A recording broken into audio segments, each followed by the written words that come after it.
Hi guys, எல்லாரும் எப்படி இருக்கீங்க? இன்னைக்கு வந்து எங்கள் அம்மா வீட்டில் வந்து என் சிஸ்டர் தான், என் தங்கச்சி தான் வந்து குக் பண்ண போகிறா. ஆக்சுவலாக அவள் வந்து கிச்சன் பக்கமே வரமாட்டா. காஃபி வைக்க சொன்னா கூட சக்கரை அதிகமாக போட்டு வச்சுருவா.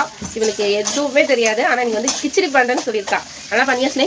அதெல்லாம் எங்கள் வீட்டில் நான் கிச்சடி, அப்புறம் இட்லி, உப்புமா, தோசை இதெல்லாம் நல்லா செய்வேன். அதனால இதெல்லாம் செய்யணும்னால என்ன தான் கூப்பிடுவாங்க. நீங்கள் சாப்பிட்டு பார்த்துட்டு அப்புறம் சொல்லு. பார்த்தீங்களா, ரொம்ப பெரிய சமையலை வந்து கற்று வச்சுருக்கா ஒரு 3 மாசத்துல. இப்போ வந்து அவள் வந்து கிச்சடி பண்ணித்தரேன் நைட்டு அப்படின்னு சொல்லி ட்ரை பண்ணிட்டு இருக்கா. செஞ்சு முடிச்சோடனே காட்டுறேன் எப்படி பார்ப்போம். இல்லையா, நான் சமைச்சு முடிச்சிட்டேன். எங்கள் அக்கா டேஸ்ட் பண்ணுறா. கிச்சடி வந்து நல்லா ரெடி ஆயிடுச்சு. ஆனால் கொஞ்சம் சூடாக இருக்கு. ஆரம்பம் நல்லா இருக்குமா ஸ்னே? நல்லா இருக்கு, சாப்பிட்டு பாருங்க. உண்மையிலே ரொம்ப நல்லா இருக்கு. இந்தா நீ சமைச்சு நீயே டேஸ்ட் பாரு எப்படி இருக்கு. சூப்பரா இருக்கு. உண்மையிலே நல்லா ட்ரை பண்ணியிருக்கா. எப்பவுமே ரெகுலரா சமைக்கிறவங்களை விட இந்த புதுசா செஞ்சு பழகிற டேஸ்டே ஒரு தனி டேஸ்டா இருக்கும். இப்போ கிச்சடி அந்த மாதிரி தான் இருக்கு. ஓகேவா? Okay bye. நெக்ஸ்ட் வீடியோ பார்ப்போம்.